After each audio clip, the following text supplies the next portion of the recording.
Hello, West Nile. Hello, world. Welcome back to the Trinity Show podcast. I hope your week has been great. I hope you are doing well, and our heartfelt appreciation actually to our viewers, those ones who have been giving us feedback in connection to the series that we've been running.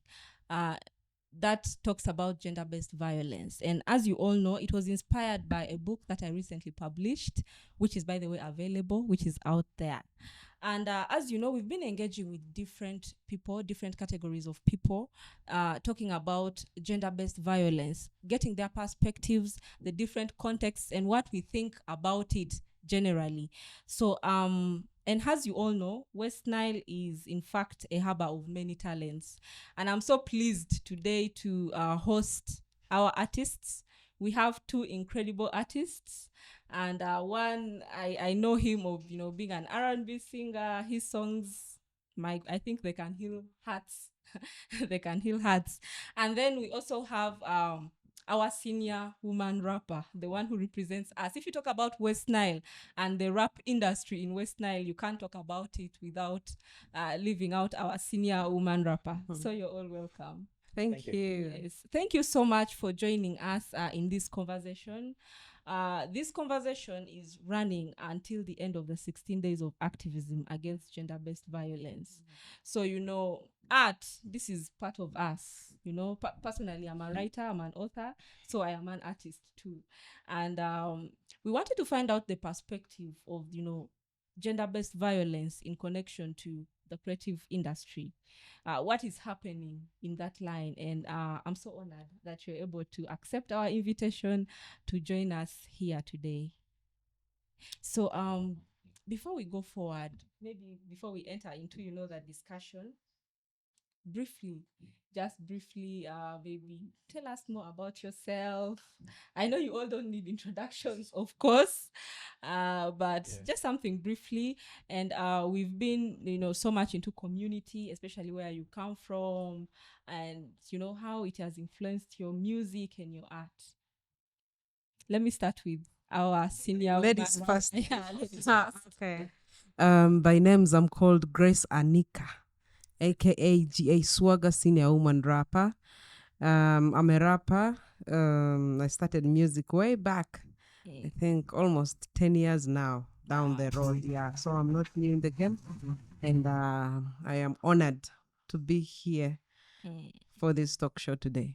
Thank you so much.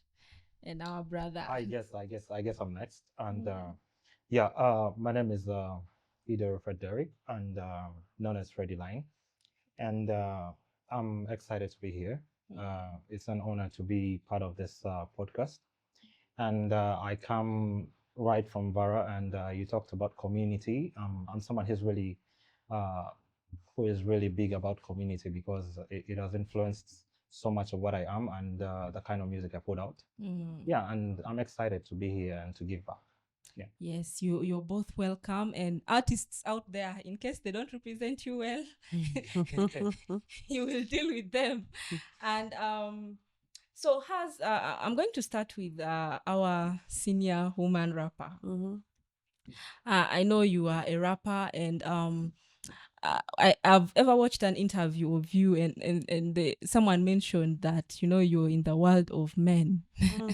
True. You're in the world of men. In West Nile, I think I'm the only female rapper. So I live in the world of men. I compete with men. I work with men. I stay with men. Actually, you get a full room like this of men, and you get me alone. The only always representing alone. So yeah. And I'm used to dealing with men. So what inspired you in that line? Like, we don't have so many rappers who are. I think I've never heard of any so far, apart from you in West Nile. I don't know, maybe if there are others. I've never heard of them personally. What inspired you? Actually, what inspired me is I like doing rare things someone has never done before. And secondly, what inspired me to start music in general is the life my people go through. I come from down here in Oluko, and our women in Oluko go through a lot in line of poverty. Those women, they struggle a lot carrying basins on their head with either greens or they carry charcoal, they carry fruits, all the way from down up to town, sometimes with a child on their back. So whenever I used to see them, I would say, how can I change their lives? What can I do in their lives that can change their life? Because I cannot finance them. Yeah. Because I don't have that money, to be giving them. So I started music basically to sensitize them. Most of my songs are based on advising women, to do skillful things or savings, things like that, so that they can be financially empowered. So that is why I started doing music in particular. But doing hip hop, Rapper Blue Tite inspired me a lot because I started music with him.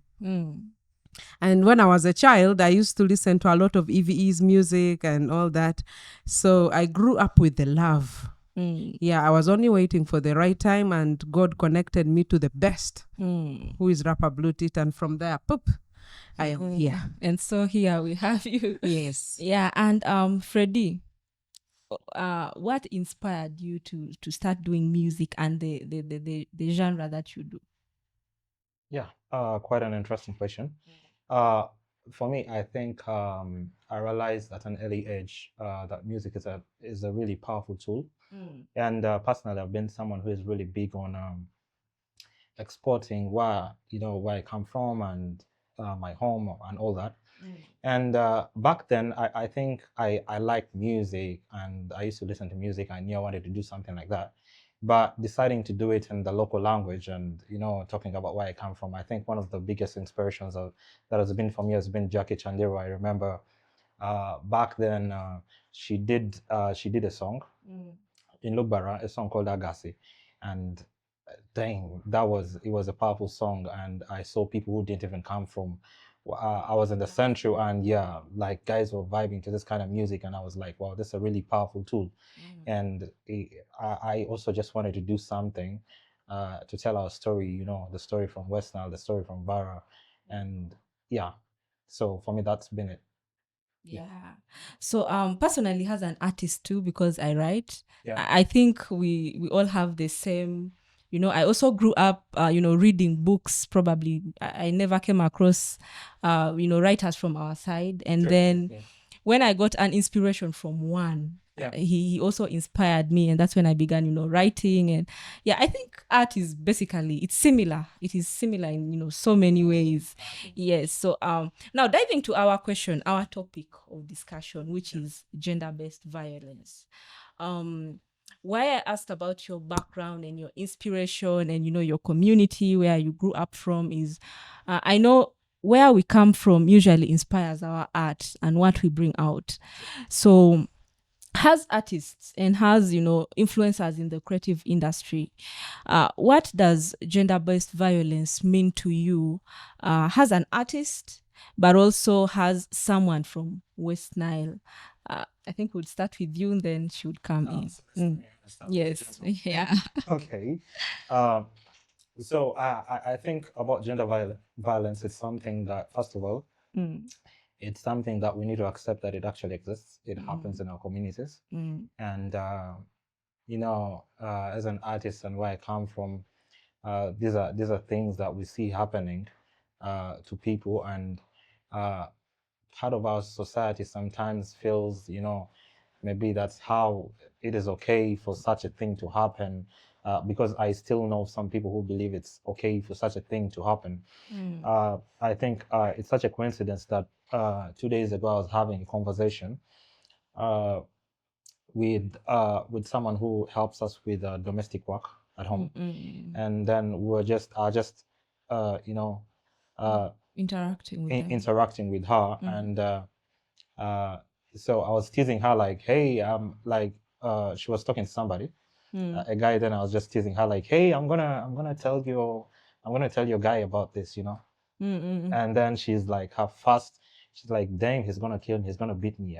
And I was like, that should not be the way, but it actually happens that even guys who are just like not even married in a relationship, people are being assaulted, you know, girls are being assaulted, but even the other way around, that girls also assault some men, you know, and we think it's okay, but it's not. Yeah. You stand on behalf of men.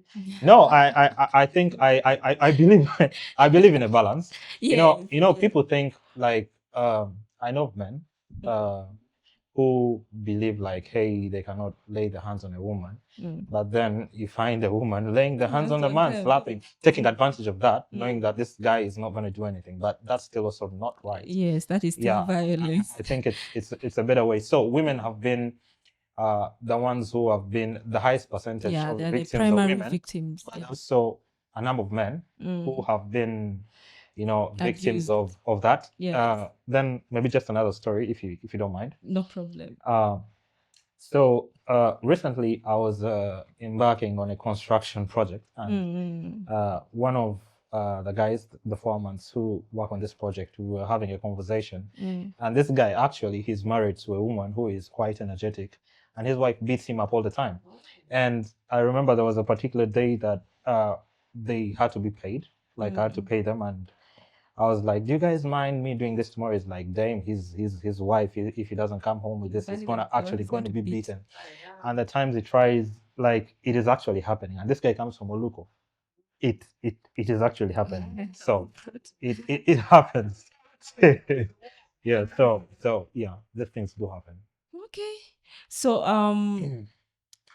senior woman rapper, what does gender-based, I like the background, you know, that you came in with. So what does gender-based violence mean to you? First of all, our viewers have to understand gender-based violence is ngirengire query between husband and wife, wife and husband, daughter and mother, father and son, you know, brothers and sisters. It involves all of us. And particularly, if I choose to talk about the one between husband and a wife, what causes it mostly is poverty.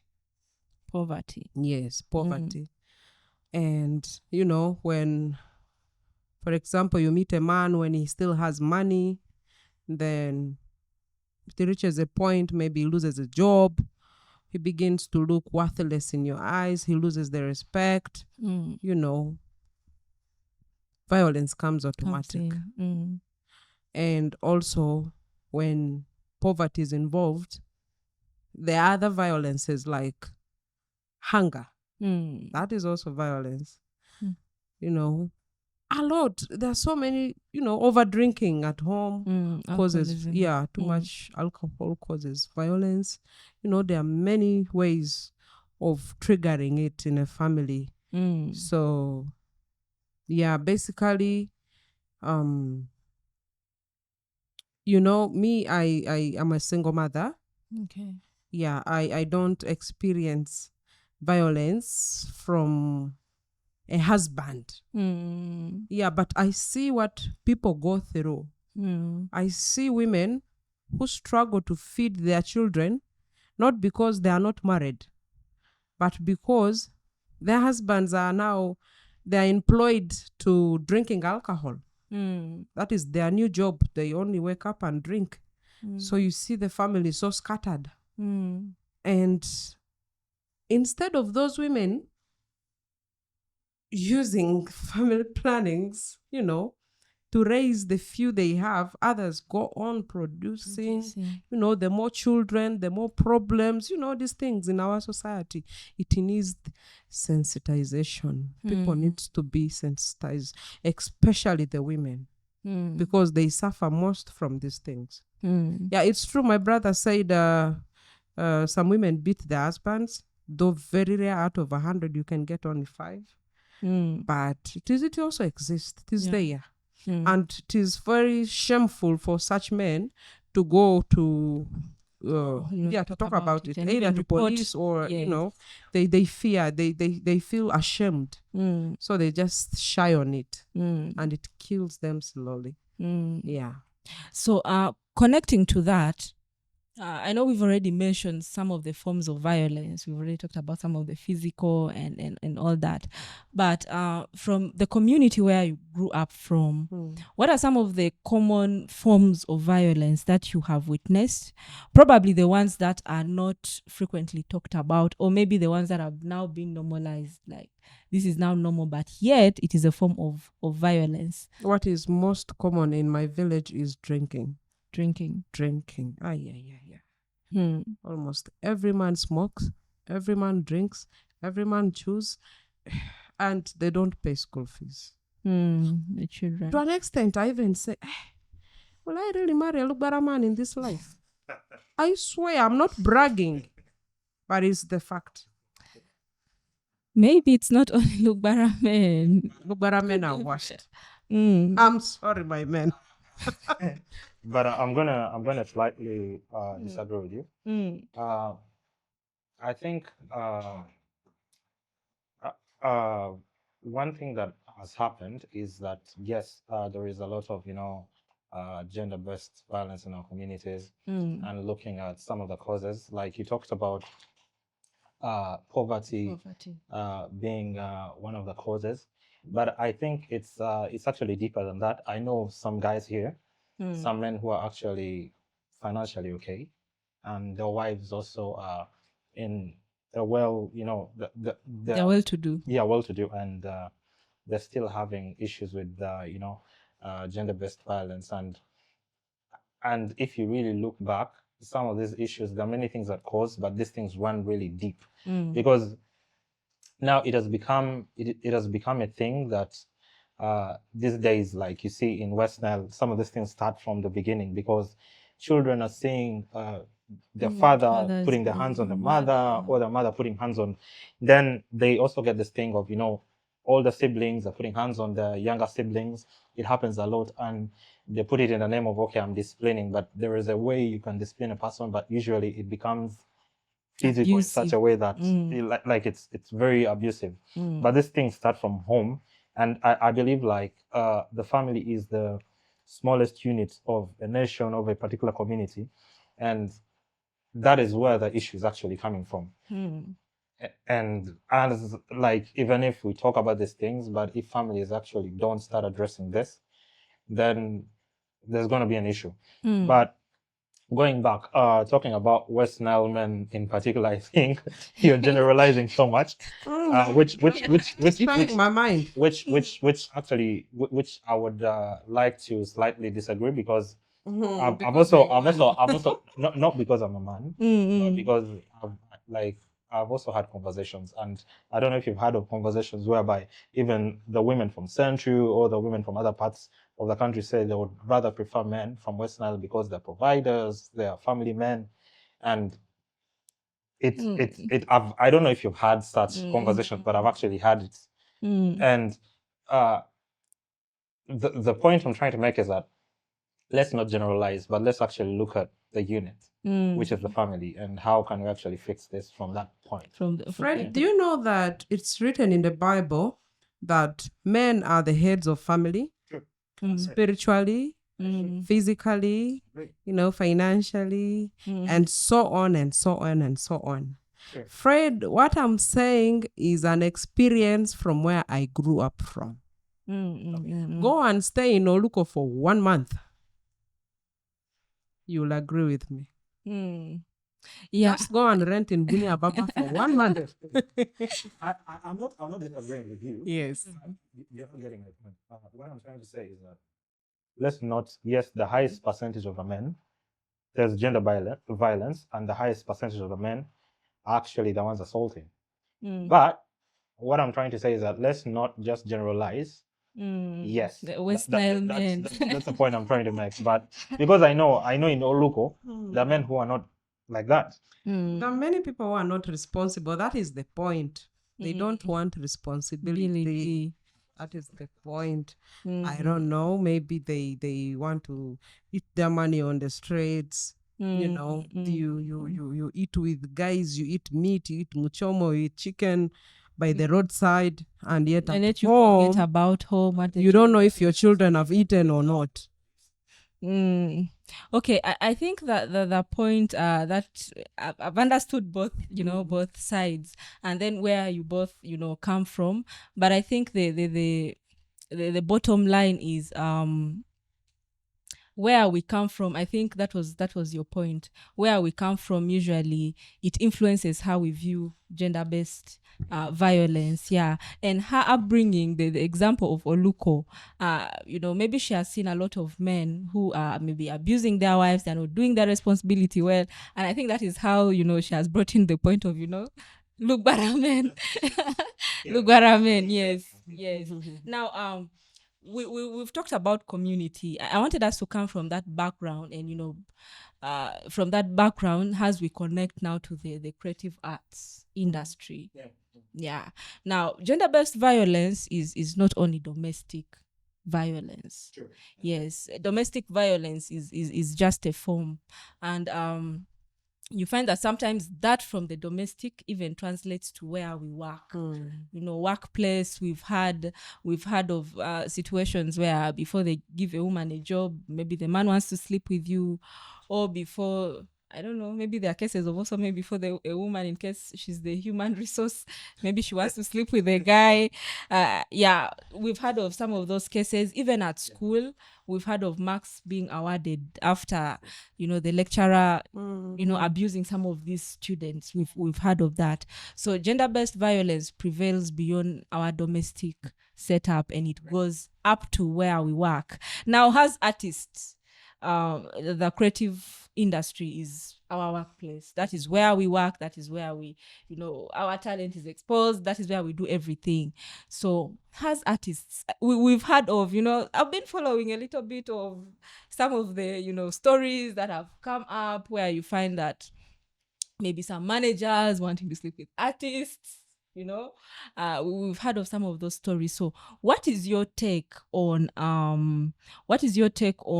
West Nile, its creative industry, and gender-based violence occurring in the creative industry of West Nile? I'm going to start with our senior woman rapper. Thank you, Trinity. Yeah, I've faced a few challenges in that line. The few people who call themselves promoters here, of course, they will want to, say, do ABCD with me, then I give you this deal. Then I reject.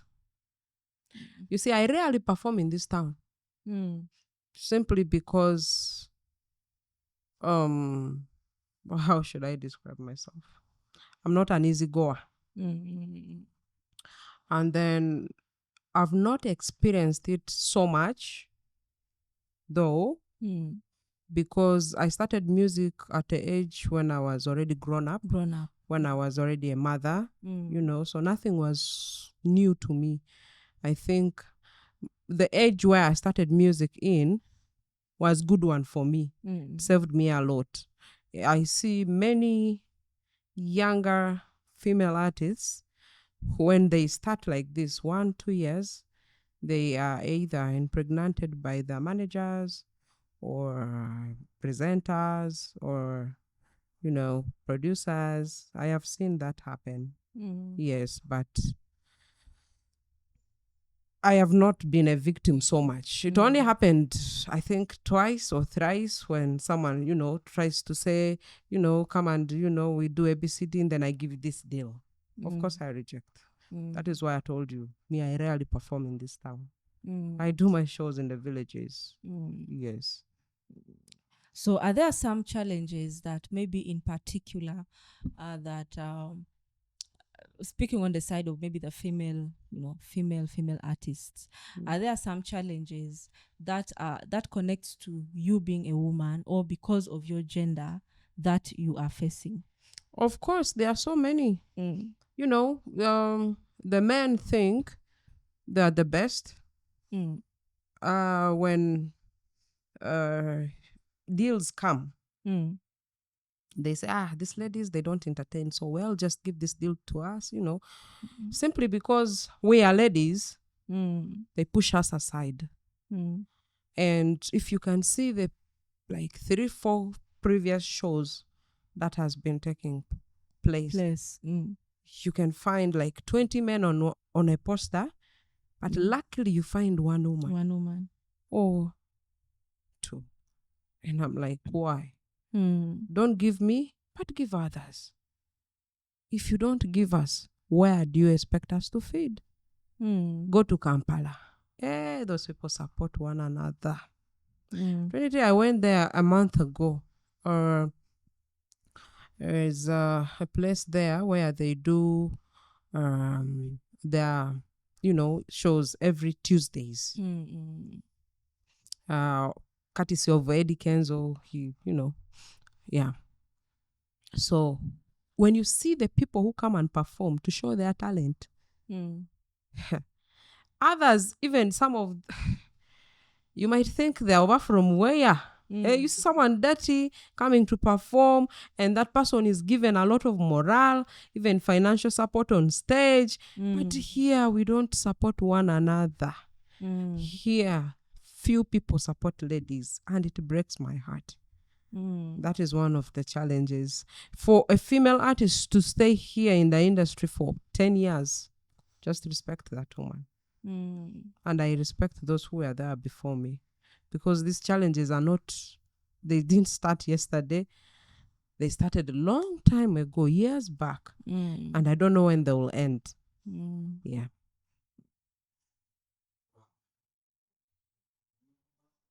You're touched? Yeah, I mean, it's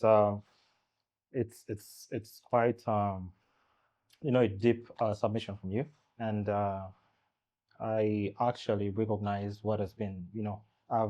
I've been in the industry for a while, since 2019, and I've also had the opportunity of working, with some female artists and collaborating with them, and I've seen what they go through. And if I look at West Nile as an industry, actually there's still a vacuum, for female entertainment, like female entertainers, and so it's because of some of these challenges, and I've had the chance of interacting with some of them, and actually the reason why they quit, because I agree, because of, I think, the culture here, there is so much, when of course they get into this whole thing of being entertainers, there's a lot of pressure on them.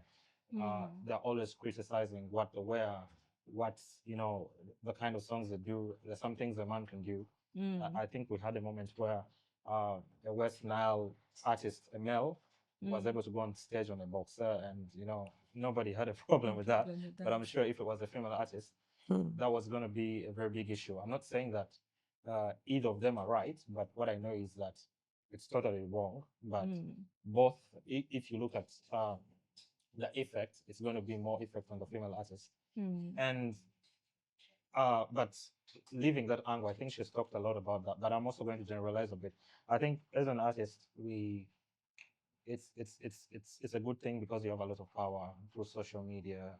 You influence a lot of people, a lot of fan base. Even for us, the guys, you get that because you're into music and maybe you're in the limelight and you're doing something. So you have a lot of fans, and some of these fans can be female, and you also get a lot of attention from them, and sometimes it can become some sort of harassment. How they reach out to you, because as men, like online, like the text you get from them and this kind of stuff. And sometimes that's why what someone once told me that yes, you can have fans, but don't give them so much access to you, because boundaries. Yeah. You need to set clear boundaries, because even the female artists go through a lot of that. And when these fans have advances towards them, and they're not giving in, it becomes a different kind of situation. But I also do want to know. I also want to make it clear that it's not any, if two mature people, if it's a female artist and maybe a promoter, and if they actually have consent and they actually want to have a relationship, that should not be seen as something which is wrong, because I mean, these are adults and they have both made the decision that they want to pursue a relationship together or some kind of affair. And because one of the female artists, who I'm not going to mention a name, but she's actually been, in a relationship with like someone from her team, and it's been from a point of both of them agree, actually, agreement to be there. So we need to define which one is actually from consent and which one is not from a point of consent, and which one is it, like at what point is it violence towards the other person, and at what point is it not, us actually being able to separate those two things.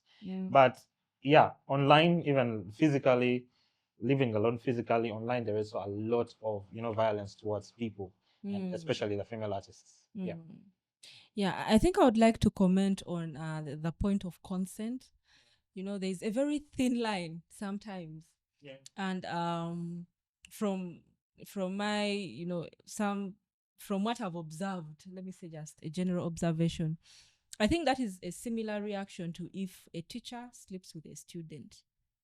You can say maybe the student consented, and but there's also that point of someone having a lot of control and influence over you. You know that your marks maybe depend on them, or probably your future and your education also depends on them. So sometimes there's a little bit of a thin line that needs to really be taken into consideration. And consent comes in different levels. Consent can also be manipulated, and when it comes to the point of, I know that if I say no to this person, I will lose a lot.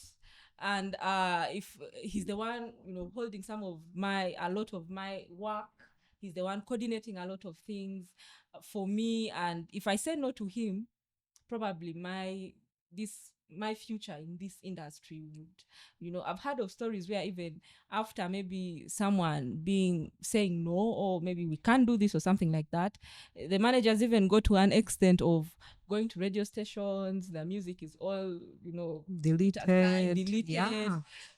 Yes. So I think the point of consent should really come from the point of genuine consent. I think that is the message that we should be able to put across. It shouldn't be someone is intimidated or someone is put to the wall, and because you're going to lose it. And what I've picked from what you said, what you shared, really touched me, because I think one of the reasons why maybe we don't have so many female artists, and I'm going to generalize art, singing and a lot of things, is because some of the opportunities have strings attached. Yes, have strings attached. So it also discourages those ones who are growing, those ones who are looking up to you, and they're trying to come out to be like, I want to be the next senior woman rapper. But you find that maybe they don't have the same maturity level as you, or they don't have the same confidence, and being outspoken, they're not as outspoken as you are. So you find that it can somehow make them to shy down. So I think what we are one of the things that we are picking from this conversation is that if there is any gender-based violence that exists in our industry, it really affects the general growth of the industry. Yeah, it does. So from what you've shared, what do you think could be some sort of a solution? Or, I know we can't solve some of these things in one day, but what would be your recommendation? Well, first of all, I've seen 3 female upcoming artists who come to me and they tell me, Jie, we've had that there are a lot of challenges in music, and we have even started experiencing them. And when we talk about them, people always send us to you. They say we should come and learn from you. So can we be friends? I've seen that with 3. Yeah, I keep mentoring them, encouraging them with words to keep going. And some of them are doing well now, and some of them are still struggling. Yes. And as for how we can change this, is I think when you sit down and think that everyone is equal in life, and what the other person deserves, either lady or a man, is what you deserve. When we stop being selfish to one another, when we start loving one another, everything will be changed. And it comes from each person's heart. Right now we cannot change it by force. You can't. Yes. So I think they themselves, when they listen to talk shows like this, should enter their brain and let them make changes. That's all I need. I always cry, not for myself alone, but for all the artists, female artists in West Nile. I'm like a mother to them, not by age, but by feeling. And like I told you, most of my music are, I'm an activist for women. So yeah, I would really, really urge that support a woman. Somewhere you have a sister, she will be supported, either not in art, but in another way. Another field. God will, turn the blessings to her. Yes. And I appreciate those who have, kept me going. I appreciate them so much. And there are also so many, I can't mention them. What is your take on that? I think we as men have a very big role to play in making this thing work, because the industry, especially in West Nile, is largely run by men. Majority of the men, though also females play a different role. I mean, also females play a very big role, because if you look at most of the videos, they need they need video vixens, and most times it's the girls. If you look at, like, they really play a lot. But even as the artists that we have, I think there is a very big gap of female entertainers, and that gap needs to be filled. If you look at MCs, we have very few female MCs here for events.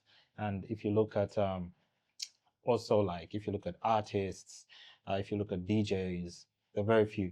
But but how can we actually fix this? We, the men, because maybe most of us have been the ones taking advantage of these females, and the conversation needs to be more not to the girls but to the guys, because personally I've worked with a female. I was a duo, and if you had a conversation with her, she will actually tell you that it was strictly professional. There was nothing, like that. Then I've also done a few videos, and for me, I keep it professional. Sometimes some of my videos, I even don't know the name of the vixen. I don't have the contact. Professional, we work and you get paid. You go your way, I go my way.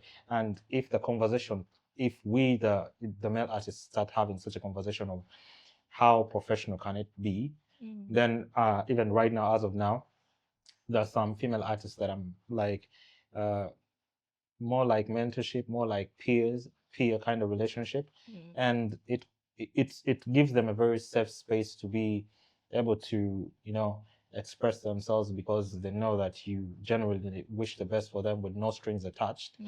And I've seen that work with, for example, if you look at the record labels where this has actually worked in Kampala, like for example, if you look at Swang's Avenue.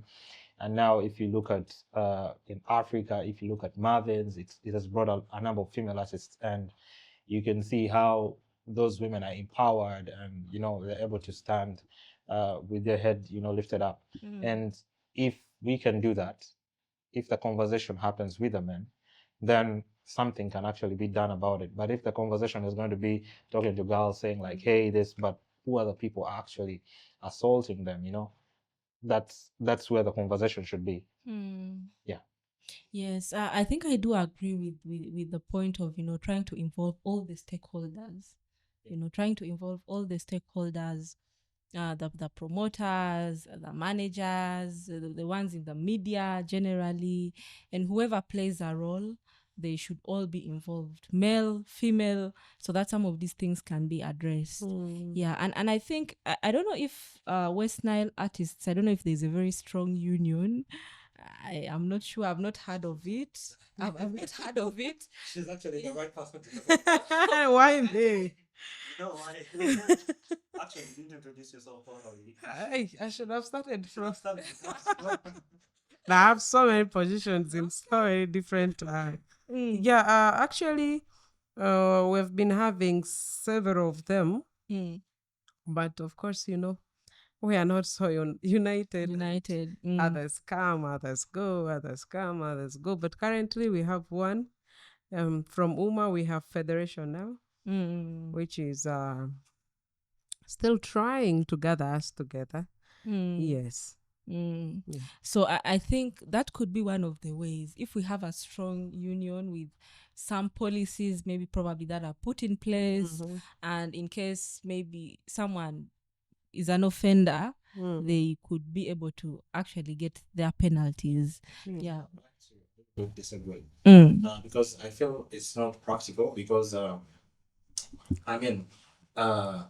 yeah, that can happen, the policies can happen, but if the federation of course made some of this, I feel okay, let's give an example of a policy that is made. One policy cannot be that maybe when you're an artist you cannot okay, let's say when you're a manager you cannot have a relationship with your artist or something like that.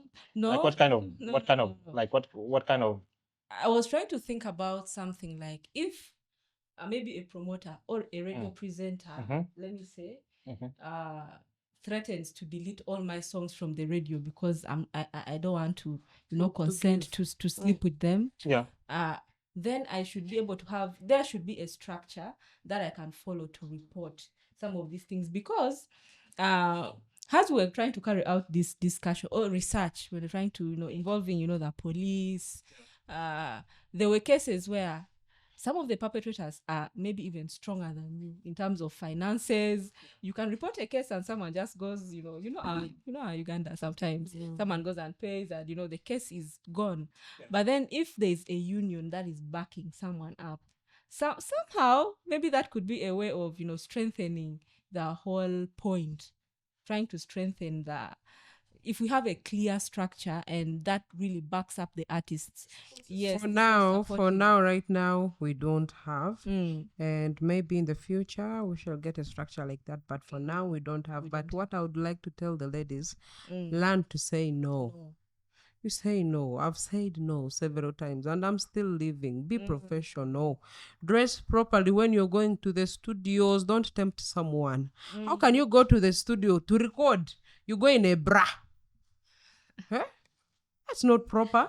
When men see a woman half naked, their feelings turn on automatic. Even if she's a mad woman, they will turn on. That's true. So I'd like to disagree a bit. I like to disagree a bit. Yeah. Yeah. Before you oppose me, okay. Let me summarize. So all I was saying is that ladies, be professional, dress properly. You see me, I dress almost like a man. Yeah, I don't dress to tempt anyone. And if you don't have money for recording, first look for it. Instead of going there, you be squeezing yourself on the producer. You help me. I have this little, just record for me. It's not being professional. That is how we also enter into problems sometimes. Let's avoid that as ladies, my dear artists. But maybe just to add on that, but I'd first like to put a disclaimer, not what you said is not true. About what you said. No. Give you a scenario. Let me give you a scenario whereby two women are fighting on the road.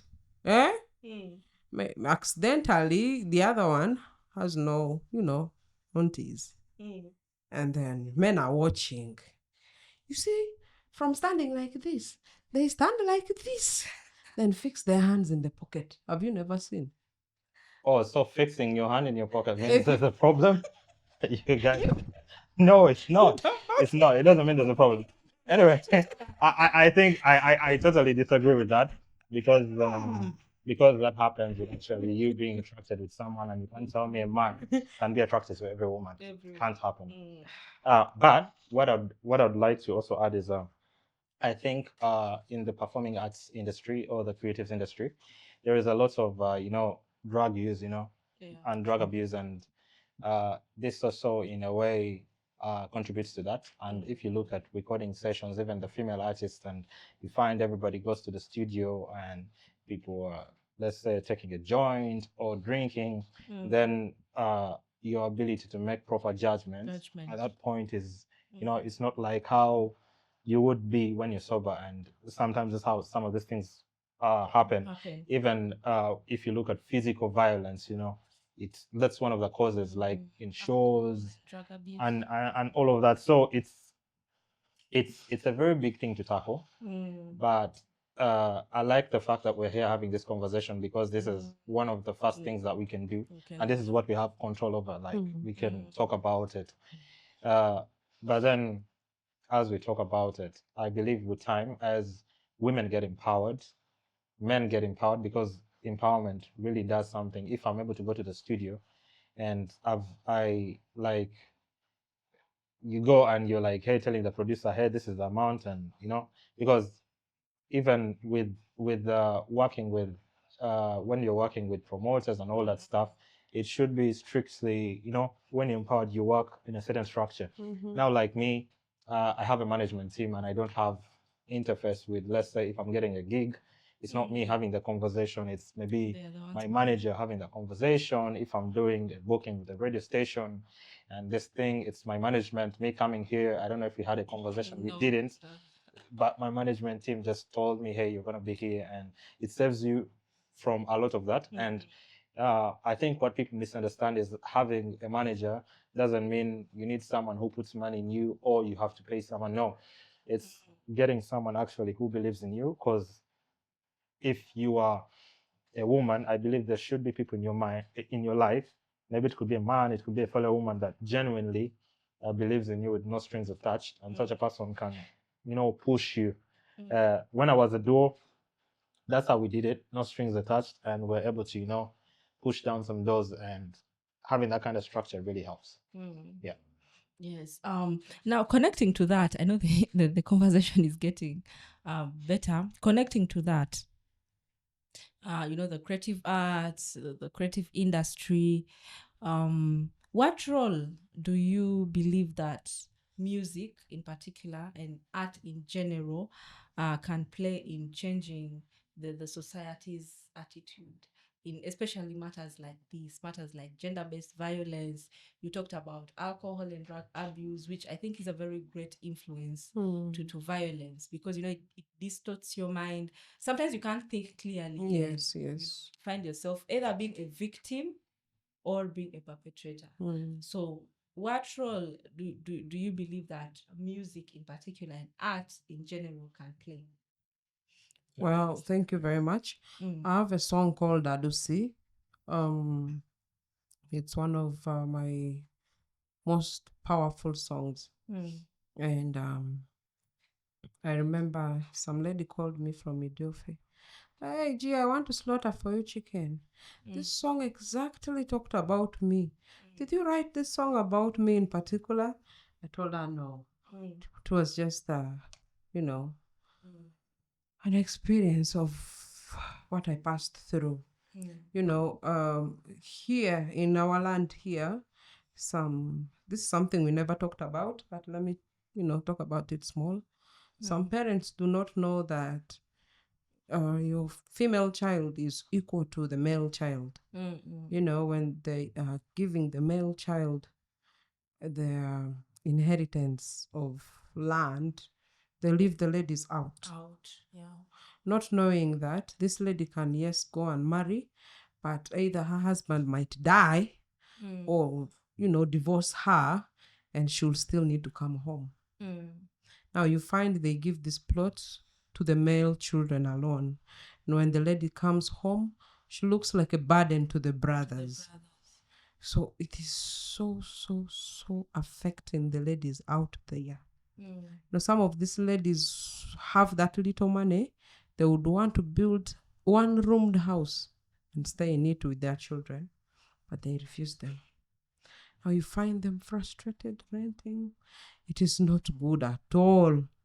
So I would really urge, these are also violence at, in families. Yes. So I would really urge that every parent should consider their children equal. Yes, I think, like I said before, in God's eyes, we are equal. God doesn't know if you're a man or a woman. We are all equal to Him. So why would a parent, So yeah, that's another thing affecting women out there. And in my music, these are some of the points that I talk about. And some people do not go to church to listen to preachings, but through music they do listen. They cannot go to church, but they can go to a disco hall or they listen, and changes people's lives. Yes. Okay. Yeah, I agree with what you're sharing, and in a nutshell, I would summarize what you've said as I believe that parents should really empower their children, whether it's a female or a male, because when you empower this child, they're able to stand on their own, and an empowered person stands from a point of security, not from a point of insecurity, and yeah. But about music, I feel like I actually know that it's a powerful tool, and music influences a lot of things, even from the music videos that we make. We influence fashion, we influence some of the slangs, you influence a lot of things that people do, but because people are watching you, people listening to you, and with music you're able to change a lot. But even you as a person, let's say the artist, also you, some people actually do look up to you, a fan base that looks up to you. There's some haircuts people get simply because they like the favorite artist. So yeah, it's a powerful tool, and I feel like I know that we as entertainers, we have a role to play in bringing this conversation to the people. And if in my song I'm talking against gender-based violence, and I have fans, that they're more likely to actually listen to reason from that song, as compared to if somebody would just come and talk to them, they'll feel like they're being scolded, or they're being belittled, and talking to them, yet they're man, that kind of situation. So yeah. Yeah, I do agree that art influences a lot, and I think sometimes people are the cause of gender-based violence. Some of the things you sing raise our expectations. Some of the love songs you sing. People You expect heaven on earth. Yeah. And when you reach there, you start seeing hell before seeing the heaven. You see? I think sometimes you guys need to. There's some little bit of, anyway, that is just a joke. And especially you R&B. Maybe rap, hip hop, sometimes. I'm rough. But these ones who, these love songs, we expect. As if they want to cry. But when you reach there, you find, you said I'm the only one. Anyway, that is just a joke. Now, as we come into this, we're trying to summarize, and as we come into the conclusion of this discussion, what do you think tops to you has the cause of gender-based violence in, I would say, in our region in particular, but generally in Uganda? What do you think tops your list? I'm going to start with him, then go to you. When it comes to the cause of gender-based violence, In the whole of Uganda, or I would say, okay, either way, whether West Nile in particular or generally, what do you think tops your list? okay, I usually like to look at issues from the root cause. I'm not gonna be like drinking, drug abuse, poverty, or I'm not gonna go to that, but I'm gonna go to the individual actually, who is the offender, what is going through this person's mind, and why are they doing this. And I think it's a lot to do with insecurity. Most of the offenders are actually insecure, and they do that to people to feel more secure. Because I was reading something about that most of these people actually feel insecure because they were either assaulted when they were young or they went through that kind of stuff. Now then returned, do it to other people to feel, more of, let's say, man, or more of try to boost their esteem and ego. boost their esteem. Yeah. So I think that is it. And I go back to what I said at the beginning. Where does all of this begin? Family. That's Parenting. that's the smallest unit, that makes a nation, that makes a country. So for me, that's it. That's where the conversation should actually start from. Yeah. Yeah, I think also greed is involved. Too much greed in Uganda. Greed. Yes, greed. Is affecting. It's causing a lot of violence. Now, when you talk about someone wanting this lady to do ABCD before they give her ABCD, that's all totals to greed. When you're contented with your wife at home, you will not want your student in the campus. When you're contented with your husband, these things. Also, greed is very, very, very key. And I don't know how it can be reduced, especially when it is an issue of the heart. Yes. So, but all in all, I would urge that everyone out there, stop violence. And when you see violence, try to solve it amicably. Yes, when you see a man abusing a woman or a woman abusing a man, solve it amicably to avoid more problems. Yes, and then I think, Fred, I should do a song about, I should defend men for once, because this men that you see, men are the foundation of the earth. That's true. From beginning of creation up to now. So, Satan is trying to weaken the foundation so that the whole wall can be shaken. When all these men become drunkards, we women alone will not manage the world. So we need these men the same way they need us. We need one another. Yeah, so I'm going to do a song. I'm going to defend you guys. Because these days you see people talking about girl child, they've forgotten about the boy child. And where will who will the empowered girl child end up with? With the spoiled drug addict boy child. We are agreeing. No, not really. But I've been thinking about this for days. Yes, I need to do a song in that line. In that line. Yeah. I think that would be great. This needs to be a collaborative effort. We need to involve the boy child. We had a discussion about the boy child some time back. So we need to have a discussion. I mean, we need to involve the boy child, we need to involve the men, even has to, try in this GBV discussion and everything. So with that, we've come to the end of this. I know we needed more time. Probably we'll have more time, to talk about. We've not even talked about so many of the things we need to talk about, but we needed more time, and I think we'll be able to have one some other time. So as we conclude this, being artists, being influencers of our people and change in society, what would be your message to someone out there who is, going through violence, going through abuse? They don't know what to do, or probably they know what to do, but they don't know how to take the first step. Or maybe they are, wrapped up in shame. They feel they could even be an artist, probably, and maybe they are thinking they're going to lose everything. How will the world look at me? I'm this celebrity up there, and then coming to say maybe I was sexually assaulted by my manager or my promoter. What would be your message to them? I'm going to start with you. You can look straight away into the camera, and speak to the community, speak to someone out there. Someone who has been yes going through. Yeah.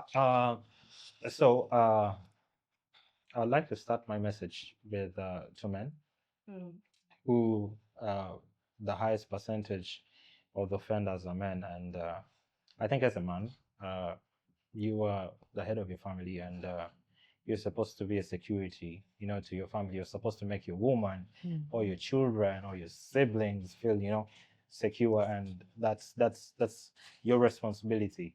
So if you are the one making somebody feel insecure, you are actually not doing your job. So to the men out there, being a real man actually means making your family, the women in your life, the people in your life feel safe and secure. That's what a man does. And to people going through, you know, gender-based violence, people who are actually victims of this,